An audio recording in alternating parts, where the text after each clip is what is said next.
alors, initiation à la météorologie, j'ai une formation de géographe et donc cette formation de géographe, j'ai intégré ce qu'on appelait à l'époque un brevet de météorologie, c'est-à-dire voilà, on m'a initié au-dessous de ces affaires-là. Et effectivement, la météorologie, la climatologie sont au cœur des préoccupations. Les bulletins météorologiques auxquels nous avons tous accès ont fait d'énormes progrès, ils sont agréables à regarder, ils semblent clairs, mais finalement ils ne sont pas forcément très satisfaisants. Et puis il y a des mots, il me semble quand même, qui ne sont pas forcément faciles d'accès. Alors, mon but il est extrêmement simple, c'est de vous donner vraiment les éléments de base, avec des définitions, avec moult croquis, vous verrez, parce qu'en météo, on est vraiment obligé, moult croquis, des définitions pour que vous puissiez bien identifier, d'une part, ce que vous voyez sur les cartes météo, mais aussi ce que vous disent, bien sûr, les présentateurs. Voilà. Donc, mon idée, c'est de vous fournir des outils. Je ne suis pas là pour lancer le débat sur le changement climatique, etc., mais pour vous donner des outils, voire des armes, en quelque sorte, pour bien comprendre ce qu'on vous dit, ce qu'on vous explique. Voilà. Alors, il est possible aussi que vous ayez déjà des connaissances météo, si certains font de la montagne, ou du parapente, ou des activités de ce type-là. Bon, vous avez vous-même vos propres notions, et puis même, j'allais dire, si vous ne faites pas des activités de ce type, eh bien, j'allais dire, ça fait bien longtemps que vous observez le ciel, que vous avez des ressentis. D'ailleurs, c'est propre à l'espèce humaine que de se préoccuper de ce qui se passe dans le ciel. Pourquoi ? Eh bien, parce que c'est tout simplement des données vitales. À partir du moment où il faut aller pêcher, ou bien à partir du moment où il faut planter et faire pousser, eh bien, j'allais dire, l'état du ciel est excessivement important, il est vital. Alors bien que je sois géographe, je me fais un petit plaisir de retourner un peu en arrière.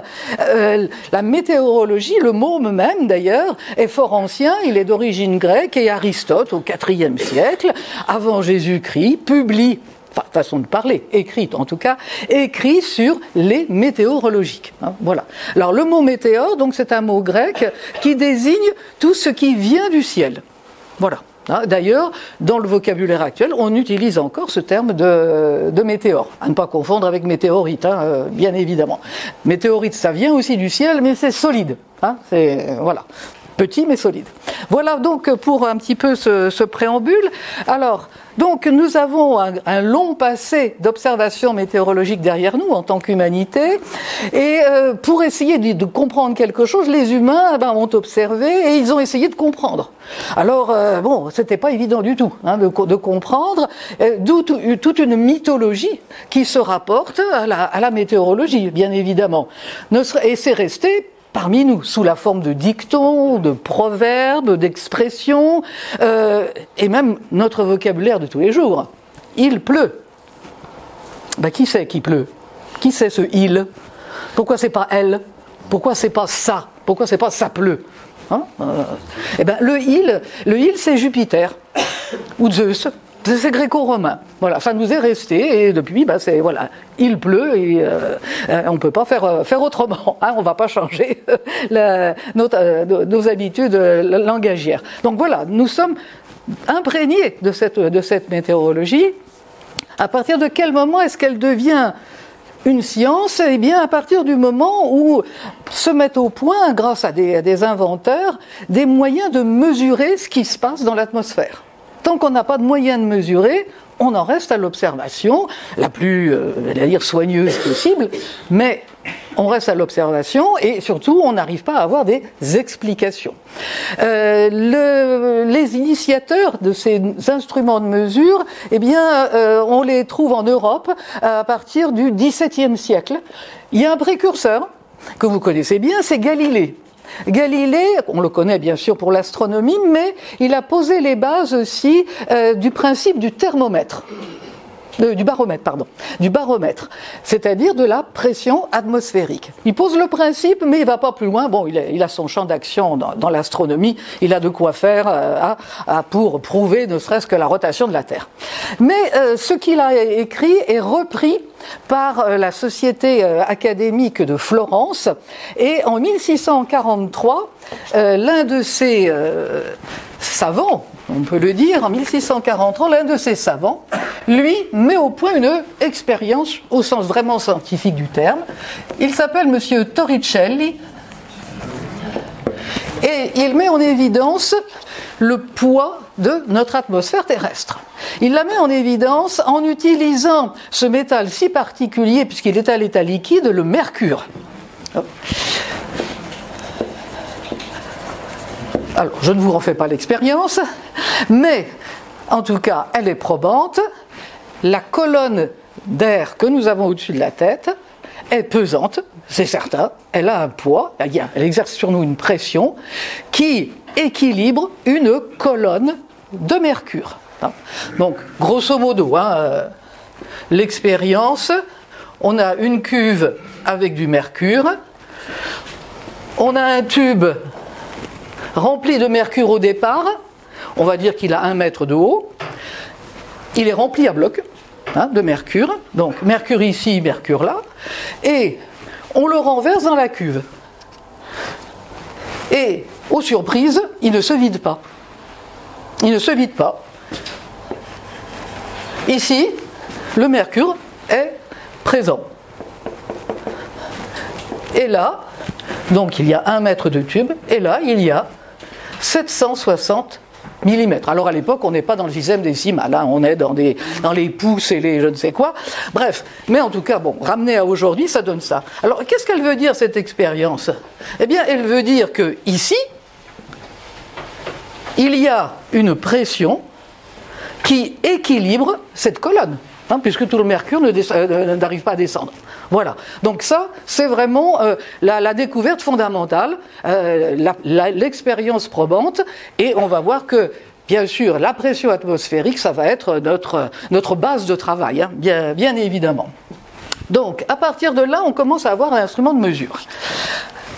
Autre précurseur, presque à la même époque, 1648, un homme que vous connaissez de réputation, Blaise Pascal, qui n'est pas qu'un philosophe, vous le savez peut-être, et qui s'intéresse lui aussi aux sciences. Nous sommes au XVIIe siècle, donc les savants sont multicartes. Voilà. Et Pascal, qui est bien persuadé évidemment par l'expérience de Torricelli qu'il y a une pression atmosphérique, lui pense que la pression atmosphérique, elle doit varier en altitude. Alors il met au point, au Puy-de-Dôme, une expérience comparative qui est probante. On s'aperçoit qu'ici, il y a bel et bien les 760 mm de mercure, j'actualise comme toujours, mais qu'ici, au sommet du Puy-de-Dôme, eh bien, il y en a beaucoup moins. C'est pas difficile à comprendre. Quand on est au niveau A, la colonne d'air, la colonne des molécules d'air, est plus petite et pèse moins que quand on est ici, où on a la colonne entière, si je puis dire. Voilà. Donc, on sait déjà, 1, que la pression atmosphérique existe, 2, elle diminue avec l'altitude. C'est pas mal, c'est pas mal pour le XVIIe siècle. Voilà. Ensuite, qu'apporte le XVIIIe siècle? Le XVIIIe siècle, il va apporter une systématisation des observations. Par un moyen qui peut paraître singulier, par les sociétés de médecine. Le XVIIIe siècle est très intéressant parce que, justement, il crée des sociétés, c'est-à-dire des réseaux de correspondants. Et quelles sont les personnes qui observent le mieux et les gens et les milieux? Ce sont les médecins. Donc, on leur demande, la société donc de médecine de Paris leur demande de faire des observations très très régulières des temps qu'il fait, bien sûr, en prenant soin des événements les plus remarquables, bien évidemment, de faire remonter toutes ces informations qui sont collectées, qui sont mises en ordre et qui sont ensuite publiées. Donc vous voyez là, deuxième étape très intéressante, un réseau d'observation qui est, j'allais dire, qui commence à être vraiment intéressant et d'ailleurs auquel on peut avoir recours aussi quand on fait des études de certains événements météorologiques un petit peu anciens. Voilà. Pour le moment, donc, vous le voyez, ce sont des initiatives individuelles ou bien des initiatives en quelque sorte privées. Bon, la Société de médecine, c'est un groupe. Voilà. Il n'y a pas d'initiative pour le moment, j'allais dire, au niveau gouvernemental. Ça, il va falloir attendre un petit moment. Il faut attendre au moins le milieu du 19e siècle. Milieu du 19e siècle, on commence à se dire que les observations météo, c'est quand même excessivement important. Les militaires n'y sont pas pour rien. Comme toujours, vous cherchez une invention et crac, il y a un militaire derrière parce qu'il a dit qu'il avait besoin de telle et telle chose. Bon, bref. Bien, enfin bon. Quand c'est utile, après, quand c'est la paix, c'est bien. Donc, les militaires étaient intéressés, tout simplement parce que, j'allais dire, quand vous voulez livrer bataille, quand vous voulez faire déplacer des troupes, vous avez quand même intérêt à savoir ce qui va se passer. Tout le monde n'a pas le soleil d'Austerlitz qui vous arrive comme ça. Bien, donc, vers le milieu du 19e siècle, poussé un peu par les militaires, et aussi par les observations qu'ils font. Là, bien sûr, puisqu'ils sont sur le terrain. Et notamment, il y a eu dans les années 1860, du côté de la mer Noire, une tempête vraiment coriace qui a vraiment alerté les puissances qui étaient dans ce secteur-là. La mer Noire, hélas, et c'est pas terminé, est un secteur très convoité, avec des guerres, voilà, hélas, c'est pas terminé. Eh bien, à ce moment-là, donc, cette tempête, elle a perturbé les opérations et on se dit mais bon sang, quand même, si on avait pu le savoir avant, ça aurait été intéressant. Alors, là encore, on fait appel à des gens qui étaient sur le terrain, on leur demande des rapports et là, quelque chose d'intéressant apparaît. On s'aperçoit que la tempête en question n'est pas née comme ça toute seule à un endroit, mais elle a eu un parcours. Elle s'est déplacée. Là, ça devient intéressant. Ça fait une troisième notion intéressante. Les phénomènes météo se déplacent. Ils ont une vie en quelque sorte. Ils naissent quelque part et ensuite ils ont un parcours et puis ensuite, parfois, ils disparaissent aussi. Donc ça aussi, ça devient intéressant. Bon. Alors, il faut attendre, en tout cas pour la France, là aussi le milieu du 19e siècle, pour que on ait une prise en charge, voilà, vraiment de la météo au sens national du terme. Ça se passe en 1855 et c'est lancé à partir de l'Observatoire de Paris, comme il se doit évidemment. À partir de là, donc, s'organise de façon tout à fait officielle un réseau d'observation, bien évidemment, et aussi, puisque nous sommes dans la révolution industrielle, des instruments de mesure. Mesurer la vitesse du vent, multiplier bien sûr tout ce qui est thermomètre, perfectionner les baromètres, voilà. Bien, alors, on va arriver tout de suite au XXIe siècle, ne vous inquiétez pas. Simplement, je n'aborderai pas dans ce cours les outils actuels de la météorologie, qui sont dans les mains d'informaticiens, de modélisateurs, etc. Nous, on va se servir de ce qu'ils nous fournissent. Ça ne veut pas dire qu'on va être aveugle là-dessus, parce que il faut les surveiller un peu. Mais bon, je ne vais pas entrer dans ces détails techniques. D'ailleurs, de toute façon, je suis complètement incapable. Alors, pas la peine. On va se servir de ce qu'ils nous fournissent, et c'est déjà pas mal si on arrive à bien le comprendre.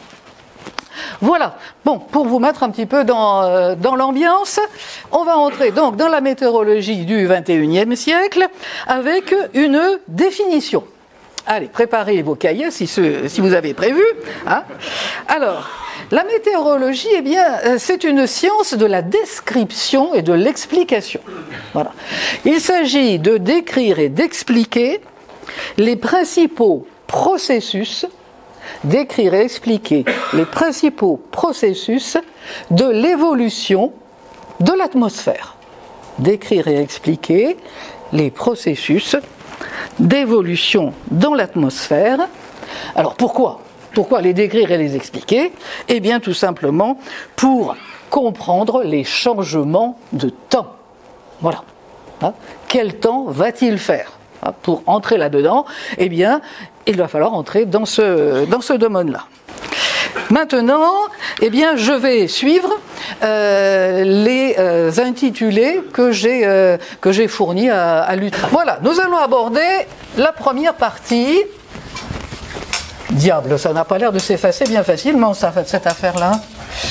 Bon, ouf. Alors, chapitre 1, eh bien, effectivement, il va être question de l'atmosphère terrestre dans tous ses états. Voilà.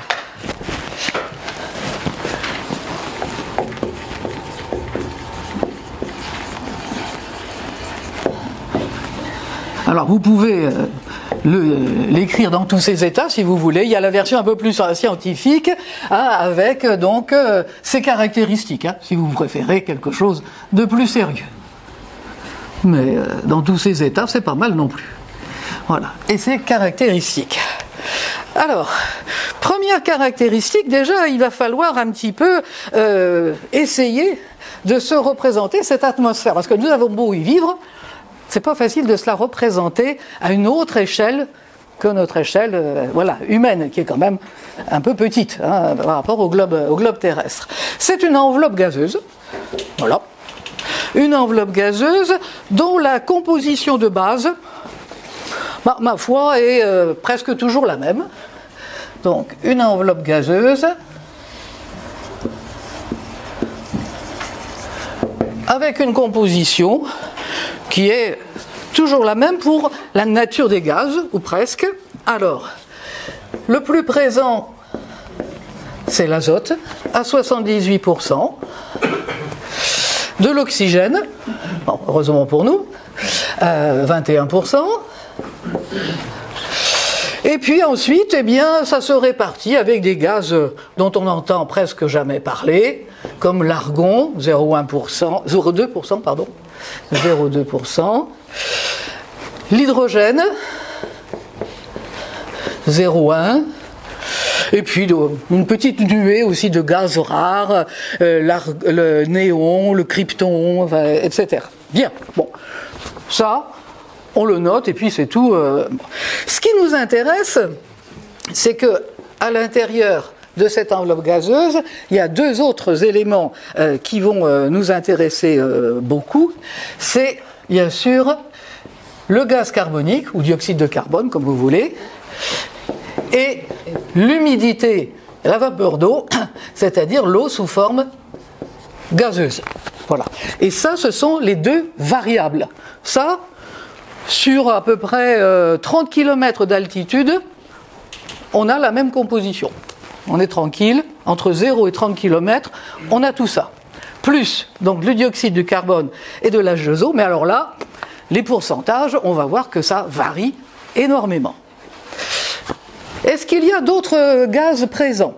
Oui, si on monte en altitude, on va avoir la surprise de rencontrer entre 30 et 50 km d'altitude, on va rencontrer un gaz que vous connaissez aussi, parce qu'on nous en a beaucoup parlé, et à juste titre, c'est l'ozone. La fameuse couche d'ozone, le fameux trou dans la couche d'ozone. Voilà. Bon. Alors, à quoi sert cet ozone et pourquoi le trou dans la couche d'ozone nous a interpellés et il peut continuer à nous interpeller. Là, je fais de l'interaction. Là, je ne peux pas, moi, ne pas faire sans interaction. Allez, qu'est-ce que vous savez de la couche d'ozone et de son trou et de ça ? Oui ? Comment ? Elle protège des rayonnements solaires. Voilà, elle nous protège surtout dans le rayonnement solaire des ultraviolets. Voilà, c'est ça qui est vraiment crucial.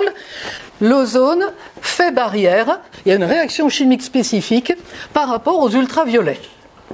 Sans cette couche d'ozone, on serait bien grillé, on serait bien grillé. C'est pour ça qu'à un moment donné, quand les instruments de mesure à haute altitude nous ont averti que cette couche d'ozone était en train de devenir toute mince, voire pratiquement trouée, on s'est fait beaucoup de soucis, notamment dans l'hémisphère sud, du côté de la Nouvelle-Zélande, l'Australie, puisque le trou, en quelque sorte, était beaucoup plus accentué de ce côté-là, et ça a été vraiment une grosse alerte, et ça reste toujours pour eux une grosse alerte.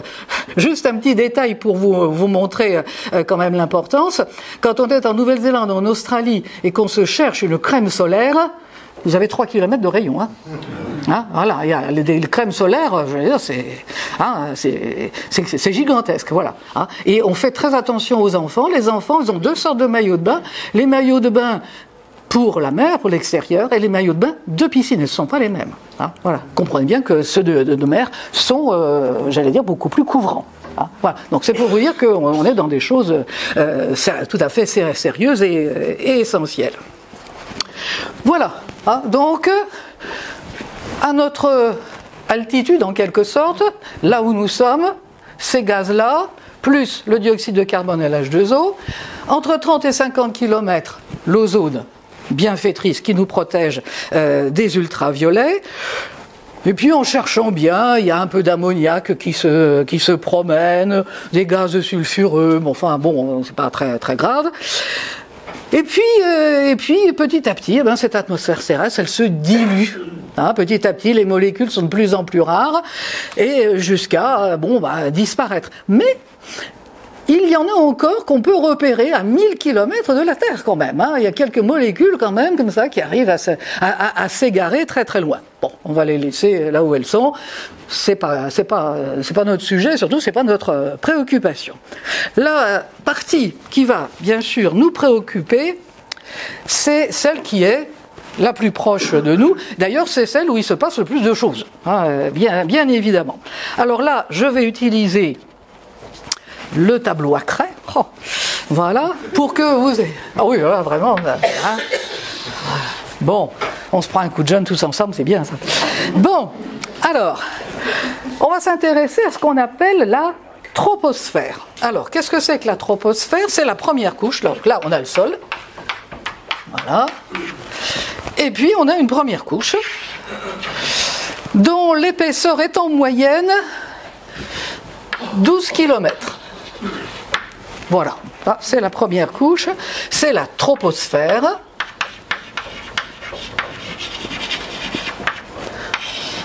Voilà.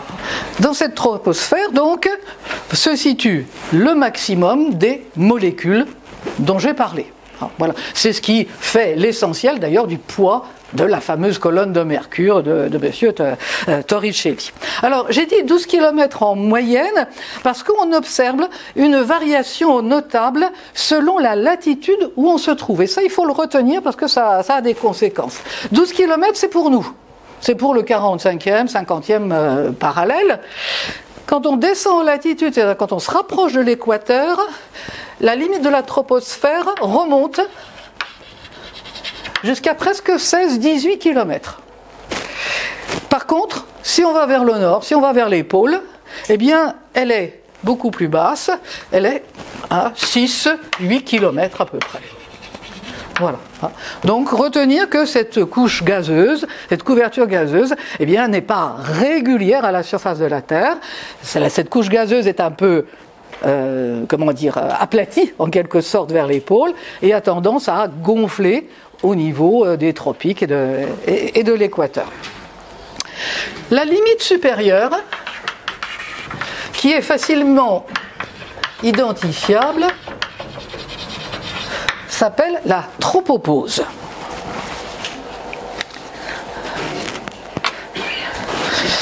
Et puis enfin, pour finir de situer notre champ d'action, je vais dire 2 mots d'une couche qui est d'à peu près 3 km ici, qui est celle, voilà, qui nous concerne. Allez, on est petit, on est vraiment petit. Allez, encore, c'est pas à l'échelle. Bien, donc nous sommes là dans cette partie-là, 3 km, où il se passe donc beaucoup de choses, c'est ce qu'on va voir. Et comme il s'y passe beaucoup de choses, on l'appelle la couche turbulente. Parce que, effectivement, il y a des phénomènes de tourbillon, de turbulence, bien évidemment. On l'appelle aussi la couche géographique. Alors, géographique, au sens simple du terme, c'est-à-dire, c'est la partie qui est en contact avec le sol. Avec Gaïa, la Terre, ici. Donc, c'est la partie qui est la plus tributaire de ce qu'il y a au sol. Est-ce que c'est un océan? Est-ce que c'est un continent? Est-ce que c'est une plaine? Est-ce que c'est une montagne? Est-ce que c'est un désert? Et voilà, ça va amener énormément de variables, bien sûr, là aussi, dans cette partie de l'atmosphère. Voilà, donc 3 premiers kilomètres, couche turbulente ou couche géographique. Voilà, on a le terrain. Bon, alors maintenant, voyons un petit peu ce qui se passe là-dedans. Toute l'affaire est là. Alors, n'effaçons pas la craie avec le chiffon. On va essayer de détailler les choses morceau par morceau. Ça fait un peu saucissonnage, mais bon, il faut bien quand même essayer de s'y retrouver. Alors, la première chose, c'est on va s'intéresser aux variations de température dans l'atmosphère. Donc là, j'avais mon titre, voilà. Donc, premier point, les variations de température. Petite précision, je vais utiliser quelques abréviations, pas beaucoup, ne vous inquiétez pas, mais bon, il y a température, ça peut s'abréger avec la lettre grecque θ. Le TH, ce qui est l'équivalent du TH. Maintenant, bon, vous pouvez l'écrire comme vous voulez, mais j'allais dire, moi j'ai l'habitude d'utiliser cette abréviation. Donc, on va essayer de comprendre ce qui se passe en termes de température dans l'atmosphère. Eh bien, à votre avis, qu'est-ce qui s'y passe? On quitte le sol, on s'élève, la température diminue. On a tous fait l'expérience, pas besoin de monter dans une montgolfière, encore qu'on peut, voilà, pour s'en apercevoir. Donc ça c'est clair, la température diminue avec l'altitude. Moins 1 degré par 150 mètres. Alors ça, on se le mesure, tranquillement, et puis c'est là qu'on a une surprise. Arrivé à l'endroit dont je vous parlais tout à l'heure, la tropopause par rapport au sol, et bien là, surprise, et bien la température cesse de diminuer. Non, ça ne se refroidit plus. Ça se refroidit plus, la température reste constante. Alors attention, ça ne veut pas dire qu'il fait chaud, Attention, les températures cessent de diminuer, leur palier pour nos latitudes, c'est moins 55 degrés. Voilà, donc les températures diminuent, moins 1 degré par 150 mètres, et arrivé à une certaine altitude, celle de la tropopause, en l'occurrence les fameux 12 km, eh bien, on est à moins 55, et ça va rester moins 55 pendant encore pas mal de kilomètres. Vous me suivez? J'ai perdu personne? Non, ne vous perdez pas en altitude, voilà. Petite nuance, j'ai bien précisé, moins 55 pour nos latitudes. Ça sous-entend qu'aux autres latitudes, ça ne se passe pas tout à fait de la même manière.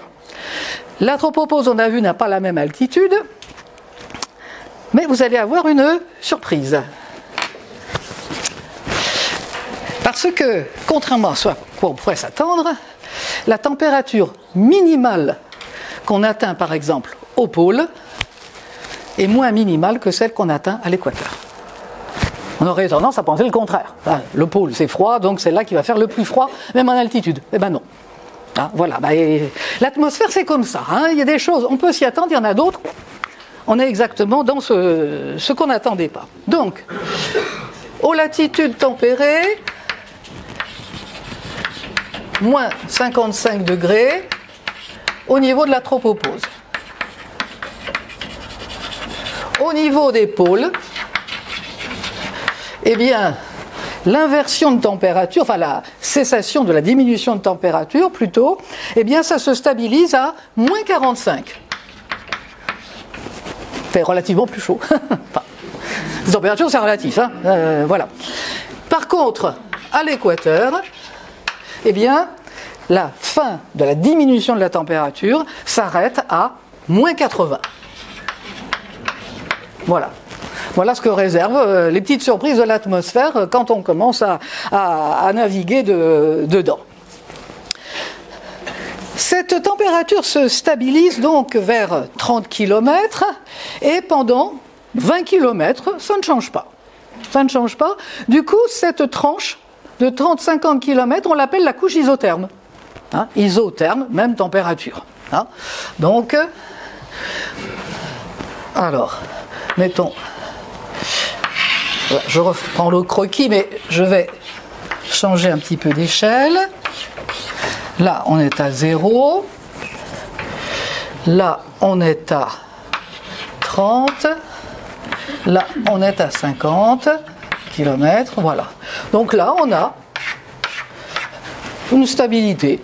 Hein. Si je faisais la courbe des températures, ben, j'aurais une ligne verticale. Voilà. Ça se stabilise. Ça ne bouge pas. C'est la couche isotherme. Et puis, deuxième surprise, quand on monte au-delà de la couche isotherme. Alors là, ça devient vraiment bizarre parce que là, ça se réchauffe. La température augmente. Voilà. Ah, donc à partir de 50 km, les températures se mettent à réaugmenter. Et tout à l'heure, on a évoqué la couche d'ozone. Il y a coïncidence entre les deux. En fait, c'est la réaction chimique de l'ozone et des ultraviolets qui fait que les températures des molécules s'élèvent. La réaction chimique dégage de l'énergie et du coup, ça se réchauffe. Voilà. Donc, ça s'emboîte bien. Ouf, on a une explication. Ça, c'est le plus important. Décrire, c'est bien, mais quand on peut avoir une petite explication avec, ça va quand même mieux. Donc, ça n'est pas une anomalie ou une étrangeté, on est dans la logique. Voilà. Il n'y a pas de souci à se faire, jusque-là, tout va bien. Hein. Bon. Alors, au-delà, qu'est-ce que l'on a? Bon, je ne vais pas insister dessus. On a une couche qui s'appelle la stratosphère. Après, on a la ionosphère. Bon, on va laisser ça aux satellites et aux explorateurs. Pour nos phénomènes météorologiques, ça ne va pas intervenir beaucoup, voire même rarement. Simplement peut-être pour quelques phénomènes, on aura peut-être l'occasion d'en parler. Mais des phénomènes rares et qui ne concernent pas tout à fait notre quotidien. Bien, tout le monde s'y retrouve? Oui? Bon, hein, surtout ne vous laissez pas dépasser. Hein, voilà. Bien. Voilà pour les variations de température. Hein. Donc je répète, ça commence, on diminue en altitude, ensuite la couche isotherme, et après les températures réaugmentent, et on est après dans les molécules très dispersées. Bien, donc, voilà pour les variations de température dans l'épaisseur de l'atmosphère. Ça, c'est déjà un premier point. Mais, autre caractère de l'atmosphère, et là, ça va nous prendre un peu plus de temps, ce sont les variations de pression. Petit 2, les variations de pression atmosphérique. Bon, variation de pression tout court, puisque de toute façon, on est là dans la question de l'atmosphère. Alors, tout à l'heure, j'ai évoqué les précurseurs. Je reviens simplement sur la définition de la pression atmosphérique, hein, si ça vous convient. La pression atmosphérique, c'est le poids de la colonne d'air au-dessus d'un point donné. Vous voyez, c'est pas compliqué. Hein, le poids de la colonne d'air au-dessus d'un point donné. Aujourd'hui, on utilise comme étalonnage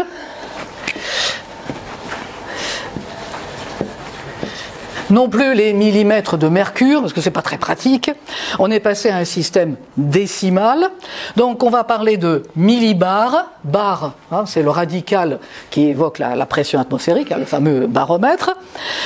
Mais il y a aussi une autre appellation, il y a aussi un autre terme.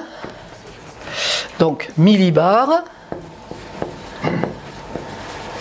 L'autre terme, HPA, ça fait beaucoup plus avant, ce sont des hectopascals. Pascal en hommage, hein, au précurseur. Bon, vous m'entendrez très souvent utiliser millibar. Hein. L'hectopascal, il est apparu après, j'allais dire, pour des normes internationales, tout simplement. Ah, voilà. Bon. Donc, en tout cas, les deux sont complètement équivalents. Si vous voyez indiqué quelque part 1015 millibars, ou si on vous dit 1015 hectopascales, c'est exactement la même chose. Hein. C'est une question de vocabulaire. C'est tout. C'est bien la même mesure. Hein, ça ne change rien. Alors, 1015, eh bien, je ne l'ai pas choisi par hasard, évidemment. C'est la pression moyenne à la surface de la Terre. Voilà, c'est ce qui va nous servir d'élément de repère. 1015, c'est la pression moyenne à la surface de la Terre. Donc c'est les 760 mm de mercure. Voilà, c'est l'équivalent des 760 mm de mercure, effectivement. J'avais en tête 1013. Pardon ? J'avais en tête 1013. 1015. J'avais en tête 1013. Ah oui, alors. C'est 1015 ? Donc, j'ai retenu 1015 parce que les cartes météorologiques sont, j'allais en parler, sont formées par des lignes qui joignent les points d'égale pression, ce qu'on appelle les isobars ou lignes isobariques. Et comme on est dans un système décimal, eh bien ça va de 5 en 5. Voilà. Donc, par exemple, sur les cartes météo, eh bien, vous avez une ligne qui est plus épaisse que les autres, c'est la 1015, et puis, quelquefois, on met aussi celles qui vont de 10 en 10, enfin, ça dépend des cartes. Mais la 1015, elle est toujours épaisse. Alors, effectivement, si on calcule plus finement, c'est plutôt 1013, je suis d'accord, mais sur les cartes, la 1013, bon, elle apparaît pratiquement jamais. Hein, voilà, donc on va se prendre 1015. De toute façon, ça varie beaucoup. Alors, il va falloir s'habituer à ça. Mais vous avez tout à fait raison, bien évidemment. Bon, donc, 1015, c'est le repère. Hein, c'est le repère cartographique. La donnée scientifique, comme disait monsieur, c'est 1013, effectivement. Bien. Voilà donc pour la pression en moyenne et la pression générale à la surface de la Terre. Alors, manque de chance, vous savez bien que derrière les moyennes se cachent les inégalités. C'est vrai partout d'ailleurs. Hein. Ah bon, fin de la parenthèse. Voilà. Donc, on va avoir affaire à des inégalités de pression. Eh bien, ça va varier beaucoup. Hein. Alors ça, il va falloir être bien attentif à ça. Ça va varier à cause de quoi ? Eh bien, on en connaît déjà un élément, c'est le relief. Bon, c'est juste un petit rappel. Donc, la pression varie en fonction du relief. Voilà. Bon, ça, pas de problème. Hein, on l'a vu tout à l'heure. C'est l'expérience de Blaise Pascal au Puy-de-Dôme. Bon. Simplement, il faut quand même le retenir parce que si on employait, si la météo, si notre chère météo nationale et les autres employaient les mesures exactes des pressions en des lieux donnés, eh ben on serait embêté. Par exemple, les Pyrénées. En haut des Pyrénées, il y a moins de pression qu'en bas. Donc on aurait sans arrêt une zone de basse pression sur les Pyrénées. Voilà, même chose ailleurs, hein, les Alpes, etc. Donc ça fausse en fait notre vision d'ensemble. C'est intéressant, ça peut être intéressant localement, mais pour avoir une vue, par exemple, sur toute l'Europe, voilà, on aurait à chaque fois les reliefs qui seraient là et qui nous feraient des basses pressions, on n'y comprendrait plus rien. Résultat, nos fins météorologues, eh bien, nous ramènent les pressions observées au niveau de la mer. On fait un petit calcul, on rajoute la colonne d'air qui manque, en quelque sorte, on la rajoute à la pression qui est observée par l'instrument de mesure. Vous saisissez, hein? Donc, ce qu'on a dans les bulletins météo, ce sont des pressions qui sont toutes ramenées au niveau de la mer, pour qu'on puisse y comprendre quelque chose. Hein. C'est pour ça que j'ai voulu revenir sur la question du relief. Hein. C'est parce que, bon, il faut savoir ce qu'il y a derrière ces cartes, finalement. Hein. Donc, si, par exemple, vous avez des baromètres un peu sophistiqués à disposition, vous verrez peut-être à certains moments, ou si vous allez en altitude où il y a aussi un baromètre, vous pourrez vous dire, mais enfin, quand même, la météo m'avait dit ça, et puis je vois autre chose. Ben oui, parce qu'il y a le terrain d'un côté, et puis il y a les nécessités de la cartographie et de la compréhension de l'autre. D'accord ? Hein ? Voilà. Donc, on a des cartes avec des isobars qui sont issues de corrections. Voilà, hein, on a ramené au niveau de la mer en ajoutant la colonne d'air fictive. Bon, tout ça, ce sont des formules mathématiques, on les leur laisse. Voilà, hein, c'est tout. Bien, voilà pour ce petit rappel. Il y a un deuxième facteur qui intervient pour faire varier cette fameuse pression, c'est l'humidité de l'air. C'est-à-dire la présence de vapeur d'eau.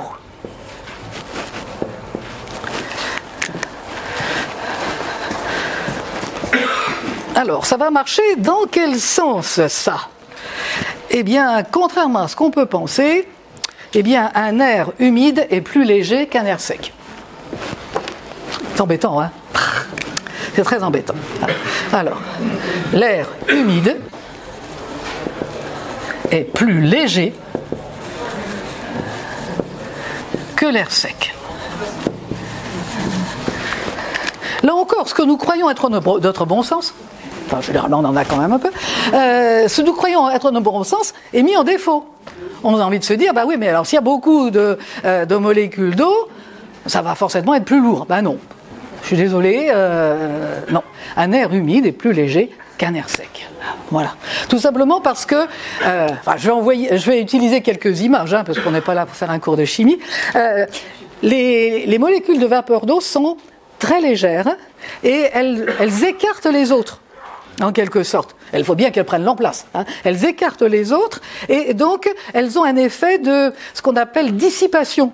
Hein, c'est-à-dire que, voilà, elle leur dit, bah, poussez-vous, hein, poussez-vous, voilà, hein, vous nous laissez de la place, et du coup, bah, l'air s'allège, hein, puisque il s'expanse, hein, c'est un phénomène d'expansion. D'accord ? Hein, voilà.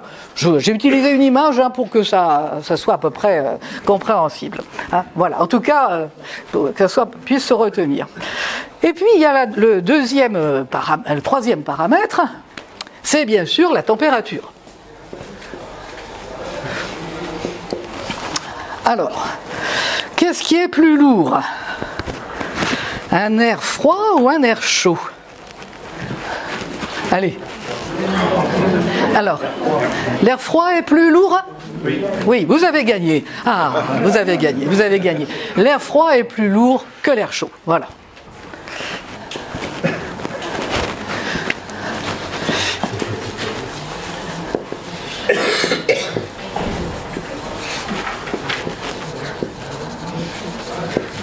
Voilà.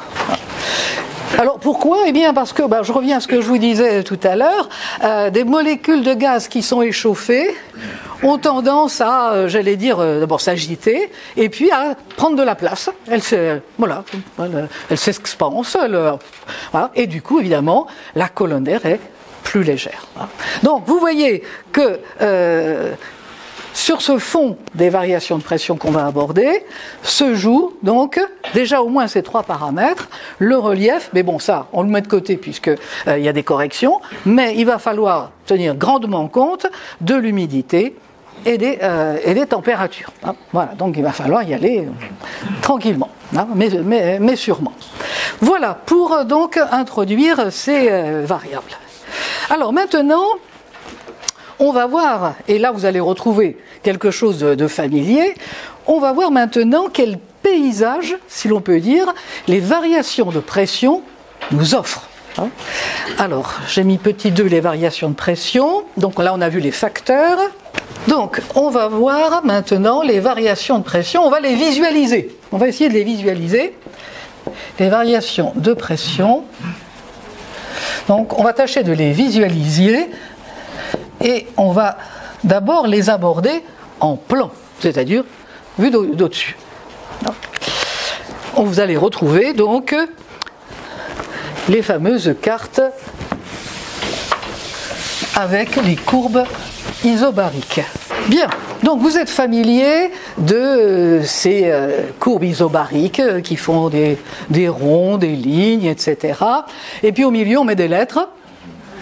Il y a les A, les anticyclones, et les D pour les dépressions. Ça, c'est en français. Hein. Bon, voilà. Hein, donc les Anglais se cassent moins la tête. Hein, c'est HP, High Pressure, ou bien Low Pressure, LP. Voilà. Bon. Nous, on met des petits trucs un peu plus sophistiqués. Bien. Donc ça, vous avez l'habitude, mais simplement, je voudrais attirer votre attention sur la façon dont on fabrique ces fameuses cartes avec les lignes. Hein, elles ne sortent pas d'un chapeau. Alors, comment ça se passe? Eh bien, vous avez donc tous les points de relevé météorologique. On va appeler ça des stations. Voilà, il y a des grandes importantes, il y a des petites, il y a toutes sortes de bénévoles aussi qui utilisent et qui font passer des résultats. Donc on a piqueté, figurez-vous l'Europe, mais c'est pareil pour d'autres pays, c'est piqueté donc de ces stations météo où il y a les instruments de mesure, où il y a les fameux baromètres. Et chacun de ces points transmet une pression, on la ramène au niveau de la mer et on la positionne effectivement sur une carte. Et c'est à partir de là qu'on se dit, bon, là de ce côté-ci, j'ai des valeurs, bon, par exemple, qui sont au-dessus de 1015. Et si je cerne les endroits qui sont au-dessus de 1015, qu'est-ce que ça donne? Ah ben ça va, je peux boucler. Et puis après, j'ai du 1020. Du 1020, est-ce que je peux boucler? Ah, ben oui, c'est amusant. Hein, ça forme des cercles concentriques. Voilà. Même chose pour des basses pressions. Ah, tiens. Voilà. Donc, ces courbes isobariques sont exactement l'équivalent de ce que vous utilisez parfois en montagne, les courbes topographiques. Les courbes topographiques joignent les points d'égale altitude. Hein. Là, on a des lignes qui joignent les points d'égale pression. Et comme sur un terrain, eh bien, on s'est référé, bien sûr, aux données de mesure à un point donné. Voilà, c'est exactement le même principe. Donc, on va repartir tranquillement avec. Donc, je vais tracer, comme on le fait en plus épais, notre fameuse 1015 millibars. Ah, voilà. Et donc, on s'aperçoit qu'il y a des secteurs où les isobars peuvent être tracés de façon concentrique. Voilà. Donc, ici, on va rencontrer la courbe 1020, la 1025 et la 1030. Nous sommes dans des pressions au-dessus de la moyenne, on est dans des hautes pressions. Et en français, donc, on baptise ça sous le nom d'anticyclone. Ça, vous avez vu ça des milliers de fois. L'autre objet qu'on voit quand on fait une cartographie avec des courbes de pression, l'autre objet, eh bien, il est son homologue, mais inversé. On a la courbe 1010, 1005, 1000, 995, voilà. On est dans des pressions inférieures à la moyenne, on est donc dans ce qu'on appelle, nous, en français, la dépression. Voilà, ça vous avez vu ça 100 fois depuis dans les bulletins météo, qu'ils soient dans un journal ou qu'ils soient à la télévision. Vous voyez cela, vous en voyez plusieurs d'ailleurs, il y a plusieurs anticyclones, il y a plusieurs dépressions. Les tailles sont différentes. Hein, on peut avoir des gros anticyclones, on peut avoir des grosses dépressions, enfin, tout ça, hein, on voit bien que ça peut changer de gabarit en quelque sorte. J'attire votre attention sur un petit fait, j'ai mis plus d'isobars de ce côté. Vous avez vu, hein, là j'en ai pas mis beaucoup. Eh bien ça correspond à la réalité, c'est-à-dire que les anticyclones sont supérieurs, sur des zones supérieures à la pression atmosphérique, mais pas énormément plus. Voilà. Par contre, les dépressions, elles, sont plus en dessous de la pression moyenne. D'accord ? Hein ? Pour employer un terme un petit peu familier, on va dire que les dépressions sont plus creusées que les anticyclones ne sont bombés. Mais c'est une image, hein, attention, hein, c'est une image simplement pour retenir. Ces anticyclones et ces dépressions, on les appelle, parce que ce sont des formes fermées, des cellules. Alors ça, quelquefois, le terme pourra vous apparaître, une cellule anticyclonique ou une cellule dépressionnaire. Hein. Ça veut dire que les isobars sont concentriques. Voilà, et qu'ils forment, j'allais dire, une sorte d'individualité, enfin d'un élément que l'on peut reconnaître et que l'on va pouvoir suivre. Hein, parce que tout ça, ça bouge. Hein. Ah, au passage, un point très très important, une carte isobar n'a une durée de vie, si j'ose dire, à peu près d'1 heure. Hein. Ça bouge sans arrêt. Hein. Donc, quand vous consultez une carte, généralement d'ailleurs, on vous le fournit, il y a l'heure en même temps. Hein. Là, ça, c'est très important. Alors maintenant qu'on a des moyens très sophistiqués, on peut avoir un film.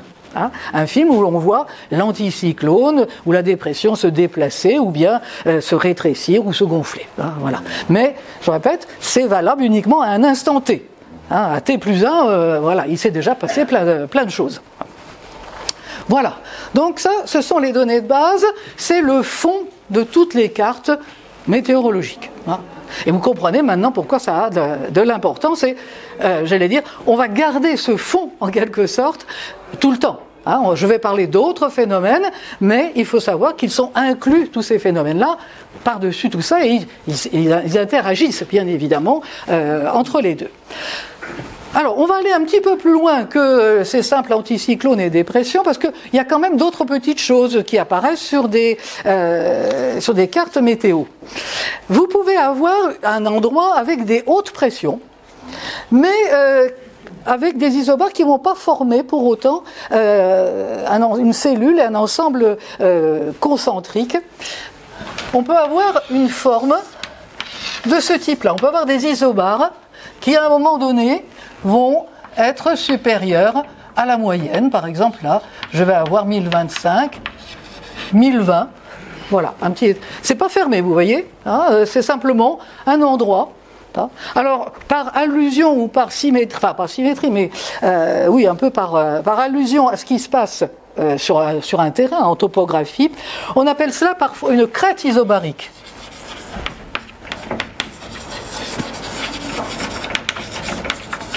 Voilà, hein, c'est un peu comme s'il y avait, j'allais dire, une petite appendice, en quelque sorte, de haute pression à un endroit donné. Il y a aussi le terme de dorsale. Mais bon, il faudrait éviter de l'utiliser parce que il y a d'autres, j'allais dire, éléments qu'on appelle des dorsales, notamment, j'allais dire, en ce qui concerne la tectonique des plaques. Alors bon, c'est pas évident. Enfin, je vous le dis quand même au cas où vous rencontriez le terme, hein, mais il est préférable, à mon avis, d'utiliser le terme de crête pour éviter les confusions. Alors bien sûr, il y a l'équivalent dans l'autre sens, c'est-à-dire on peut avoir des petits secteurs de basse pression qui eux aussi vont former une sorte d'angle avec donc à l'intérieur, eh bien voilà, 1010, 1005. Alors toujours en relation avec le relief, à ce moment-là, on va appeler ça une vallée isobarique. Voilà, un petit creux, en quelque sorte. Là encore, au niveau du vocabulaire, il y a un autre terme qui est parfois utilisé, parce que, bien sûr, il n'y a pas que les Français qui ont étudié la météorologie, hein. Heureusement d'ailleurs, hein. Il faut du monde pour s'en sortir, et il y a des termes allemands qui sont parfois utilisés, et en allemand, vallée se dit Talweg, si on veut. Il y en a qui ont fait de l'allemand ? Oui. Dans leurs jeunes années, voilà. Talweg, c'est bon ? Non. Tal, la vallée c'est Tal. Oui. C'est un chemin. Voilà, c'est ça. Ah, exactement. Voilà. D'ailleurs, c'est comme ça. Il y a de nombreuses villes allemandes qui se terminent en Tal, hein, parce qu'elles sont Wuppertal, par exemple, c'est la vallée de la Wuppertal. Voilà. J'ai encore quelques restes, hein, alors j'essaie de les réactiver pour voilà, pas tout perdre en même temps. Bien. Voilà donc encore quelques variantes. Et puis il y a des endroits, alors il y a des endroits là où on est bien embêté pour tracer des isobars, parce que les pressions sont vraiment toutes proches les unes des autres. Ça hésite entre le 1010, le 1015. Alors on est obligé de faire des lignes, des petits bouts d'isobars comme ça, qui hésitent entre 1015, 1010, voilà, 1010 ici, 1015 là, voilà, ça se décide pas. C'est mou, enfin en quelque sorte. Hein, on ne sait pas si ça va se creuser ou si ça va augmenter de pression, on n'en sait rien. Alors là encore, on utilise les termes dont on a l'habitude. On appelle ça un marais barométrique. Marais barométrique. Alors sous nos latitudes, c'est pas fréquent du tout. Hein. Aux latitudes tempérées, on a des bons contrastes. Les marais barométriques, on ne connaît pas trop, hein, c'est assez exceptionnel. Par contre, quand on descend en latitude, et notamment quand on se rapproche vraiment de l'équateur, là, on peut avoir des marais barométriques. Donc c'est pour ça que c'est quand même intéressant de savoir que ça existe. Des cellules bien formées, comme on les a là, c'est vraiment une des caractéristiques des zones tempérées. Hein. Pour la zone intertropicale, on a des choses un petit peu différentes. Voilà. Alors, est-ce que j'ai fait le tour de toutes les variantes? Non, j'en ai encore quelques-unes. Alors, il peut y avoir par exemple un petit phénomène d'annexe.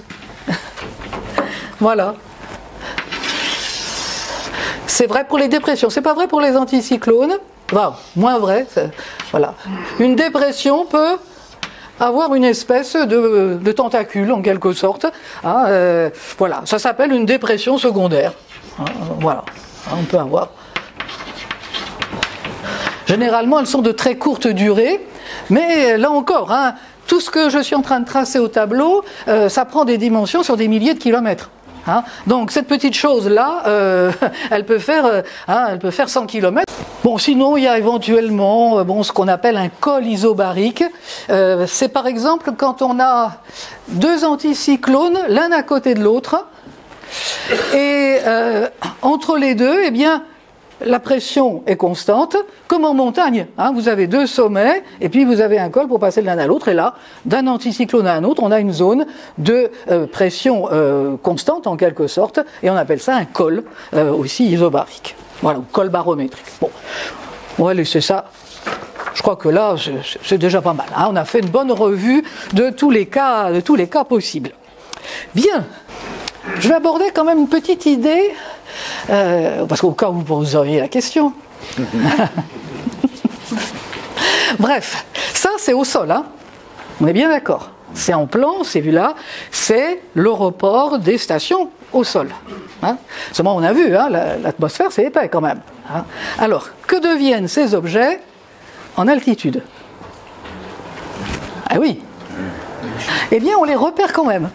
On les repère quand même, mais comme on a vu tout à l'heure que la pression diminue en altitude, eh bien, c'est moins visible en quelque sorte. Il s'atténue. Hein.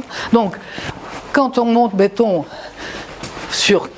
à l'altitude de 15 km, on va enregistrer qu'ici, il y a toujours des pressions supérieures à la moyenne pour l'altitude donnée, et là, on va quand même mesurer qu'il y a une pression inférieure à la pression à l'altitude donnée, telle qu'elle devrait être en moyenne. Donc, en altitude, ces objets-là, j'allais dire, continuent de vivre en quelque sorte, hein, même s'ils sont moins visibles, j'allais dire, avec des variations de pression, des différences de pression moins marquées. Il y a des différences de pression quand même qui se marquent en altitude. Voilà.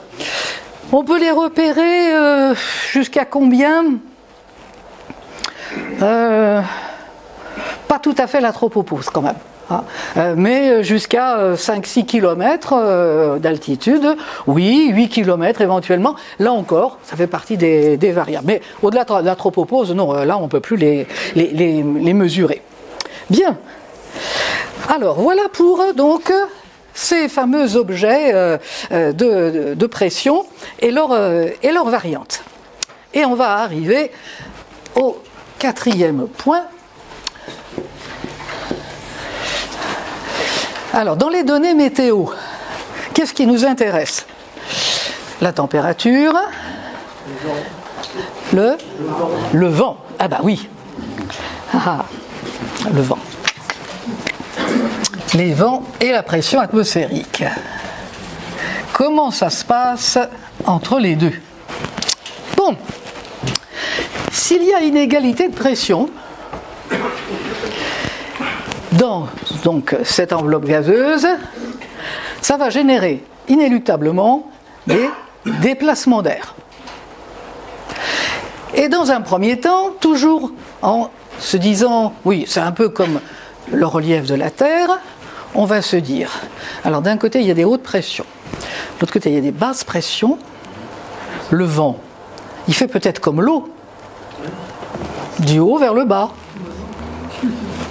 Hein, on a envie de dire ça, hein, ça doit couler, hein, ça doit couler, ça doit aller, l'air des anticyclones doit aller vers les dépressions.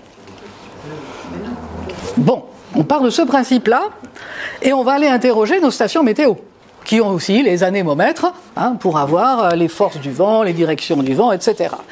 Et on coche, on indique, et là, zut, ça marche pas,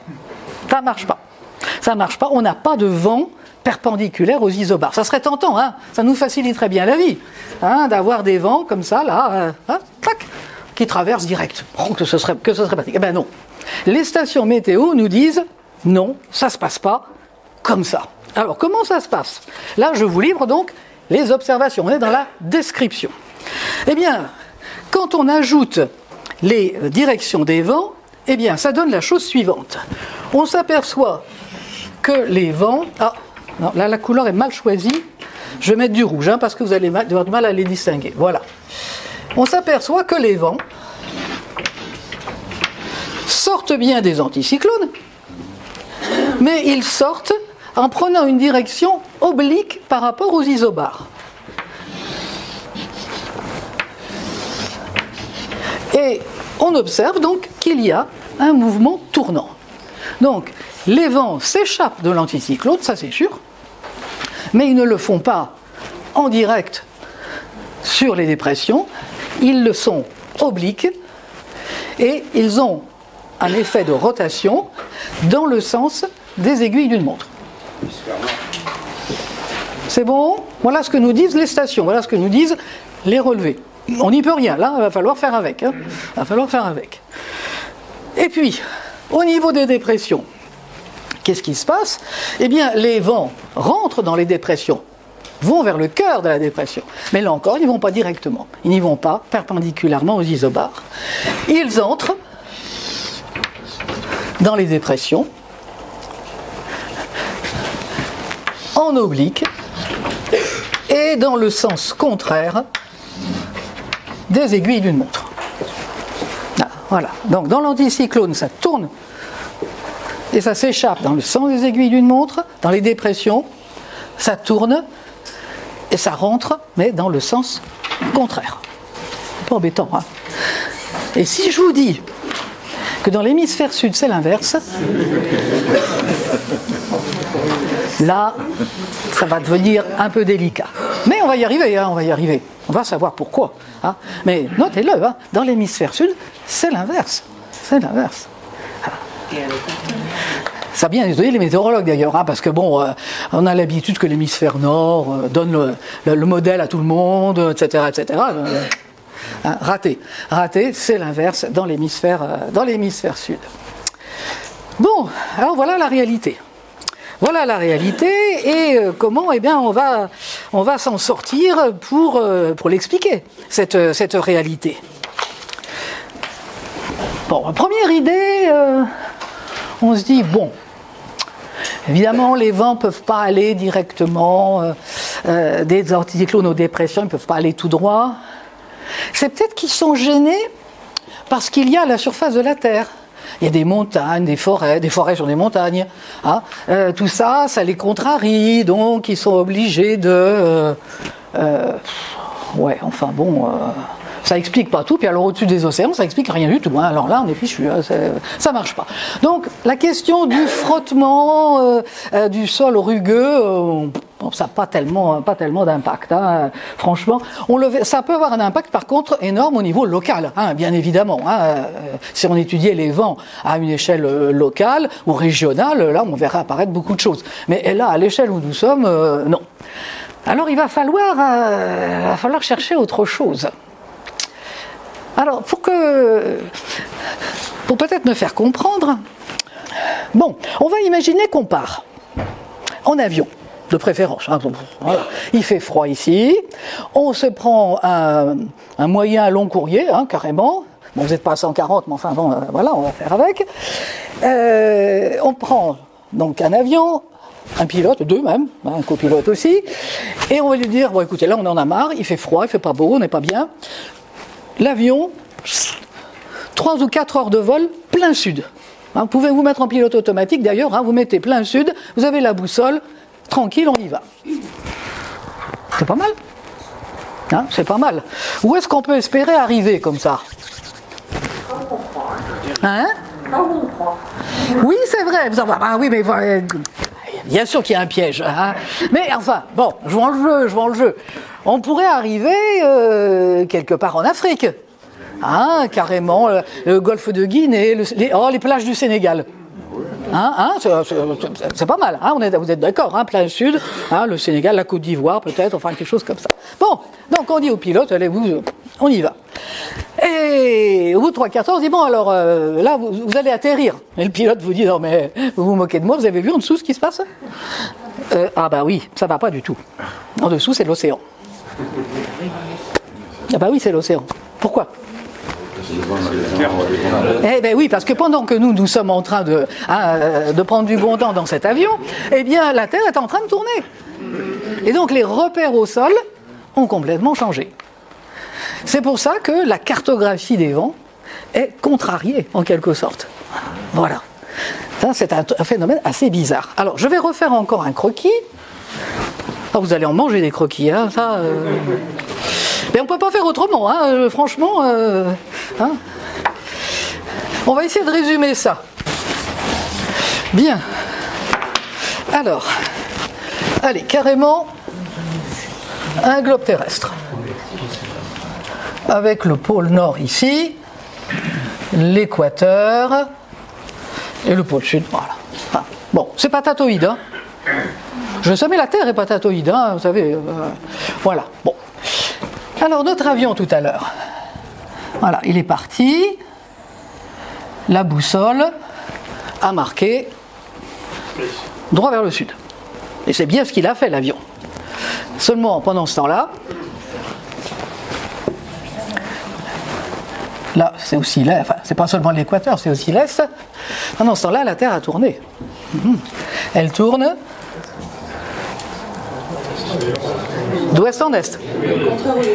Voilà, hein, c'est ça. Voilà, elle tourne d'ouest en est. Résultat, évidemment, quand nous avons cru arriver au-dessus de l'Afrique, c'est comme si l'avion avait été dévié. Hein, parce que pendant que nous allons tout droit, c'est vrai, mais nous ne touchons plus terre. La Terre, elle, pendant ce temps-là, ça tourne, hein, ça tourne. Et donc, on se retrouve dans l'Atlantique au lieu de se retrouver sur les côtes du Sénégal. Et dans l'hémisphère sud, on peut faire la même chose dans l'hémisphère sud. On prend un avion, patali, patala, etc.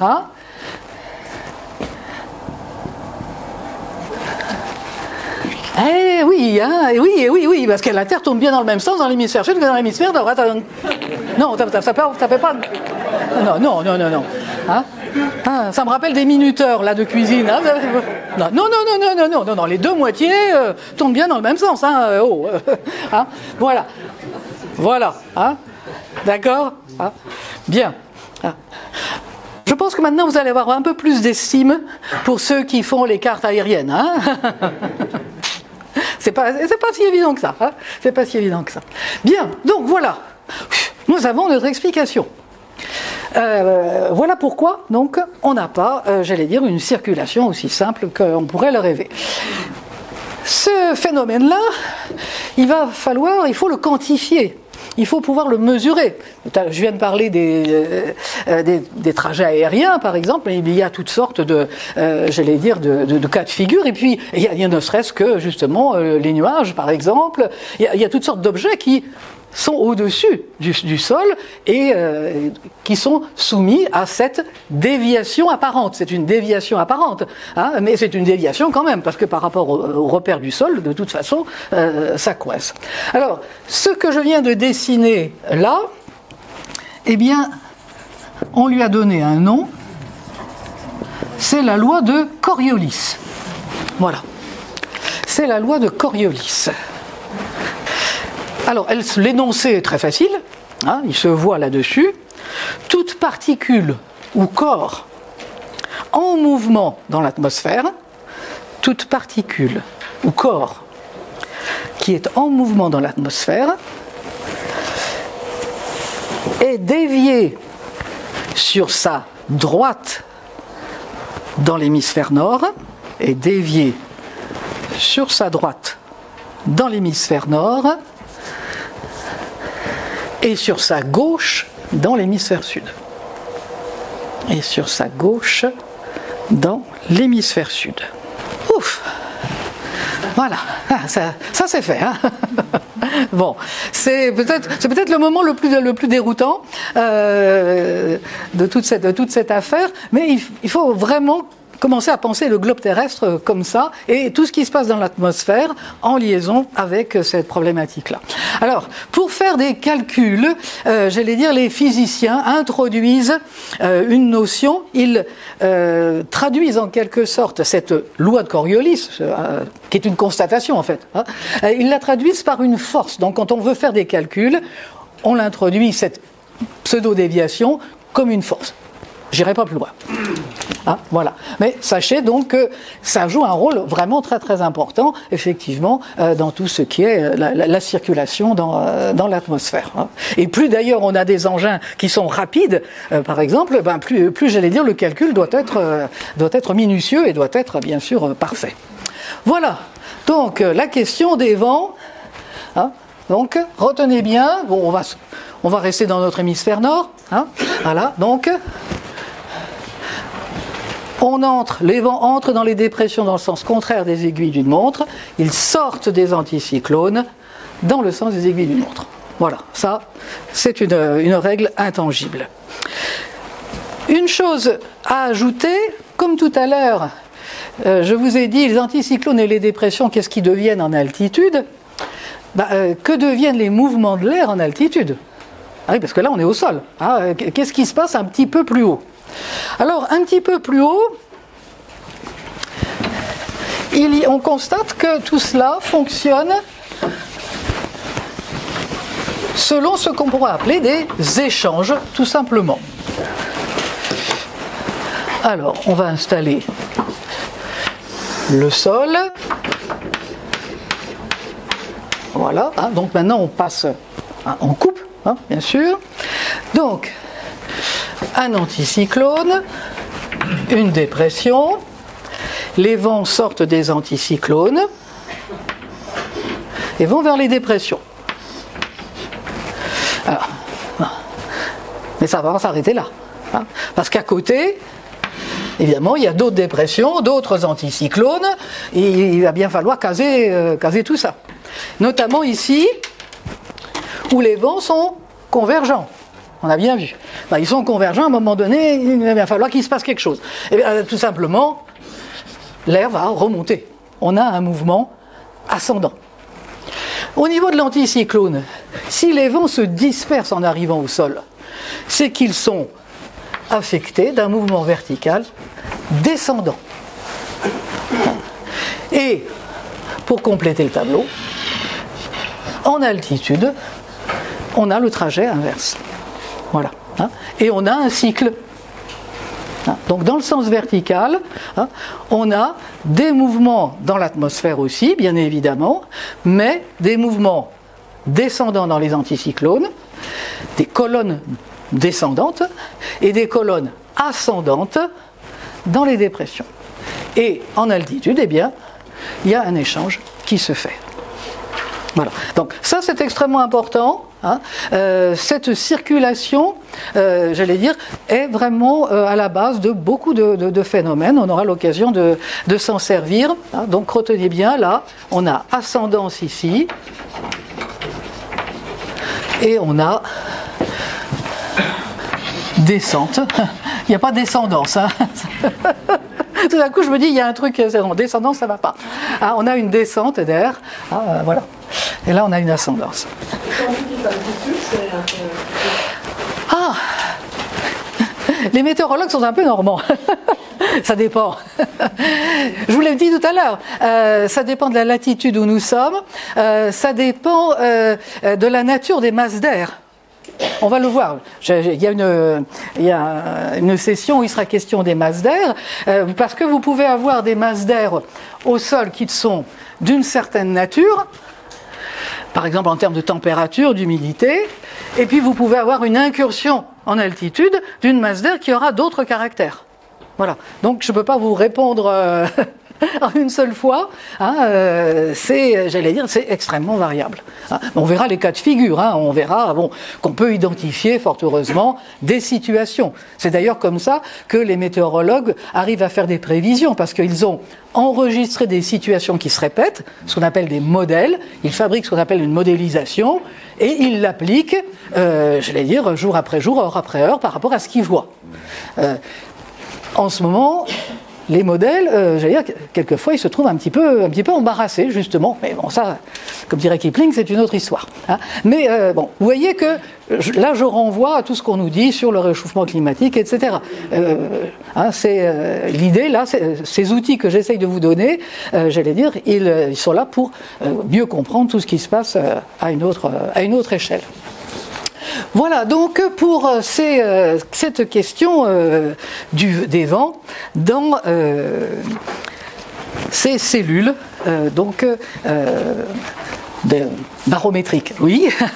Qu'est-ce qui se passe s'il y a une dépression ou un anticyclone sur l'équateur, au-dessus de l'équateur? Alors, au niveau de l'équateur, il y a un phénomène dont je vous parlerai, d'ailleurs, c'est prévu au programme. Il y a une convergence des vents au niveau de l'équateur, et on pourrait, grosso modo, assimiler l'équateur à une bande de basse pression, en fait. Hein, c'est-à-dire que on appelle ça, je vous le redirai, la cheminée intertropicale. Hein, on a au niveau de l'équateur des ascendances constantes, voilà, et des basses pressions quasiment constantes, ou barrets barométriques. J'en reparlerai. Hein, voilà. Des vents faibles et surtout des mouvements verticaux de l'atmosphère. Au niveau de la zone intertropicale, enfin, et équatoriale surtout, il y a peu de vents latéraux. Hein, il y a surtout des phénomènes d'ascendance. Les vents sont faibles. Hein. J'y reviendrai, mais ça a été le cauchemar de la navigation à voile. Tout d'un coup, se trouver dans le secteur équatorial, là, c'est l'angoisse, hein, l'angoisse vraiment. Les Anglais surnommaient les navigateurs anglais surnommaient cet endroit redoutable horse latitudes, la latitude des chevaux. Pourquoi ? Eh bien parce que comme on voulait prendre le tout petit peu d'air qu'il pouvait y avoir dans les voiles, il fallait alléger le bateau. Et alors on mettait par-dessus bord tout ce qui n'était pas indispensable. Voilà. Hein, et si on avait emmené des chevaux, parce qu'il fallait bien, une fois arrivé sur Terre, il faut bien, une fois qu'on a... voilà, donc horse latitudes, voilà. Bon. Oui, on lâchait. C'est un peu le principe de lâcher du lest quand on est dans une montgolfière. Hein, ça revient au même. Là, c'est le cauchemar, ça. Hein. Voilà. Mais ça, c'était prévu au programme. Hein, c'était prévu. Vous verrez par contre qu'il y a des endroits. Alors là où les navigateurs se sont régalés. Vous connaissez sûrement de réputation. C'est le secteur des alizés. Alizés, tu vois. Même si on l'a jamais vécu, de toute façon, déjà on sent que c'est agréable. Et puis, alors là, on les appelle les vents du commerce. On les appelait les vents du commerce. Ça, les trade winds. Donc voilà, alors ceux-là, une fois qu'on était dans le sens, là, ça fonctionnait, alors là, formidablement. Bien. Bon, eh ben, écoutez, on est arrivé à bon port,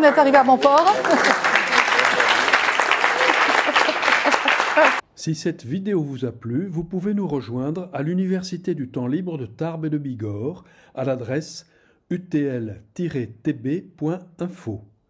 Et n'oubliez pas, si ce n'est déjà fait, de vous abonner.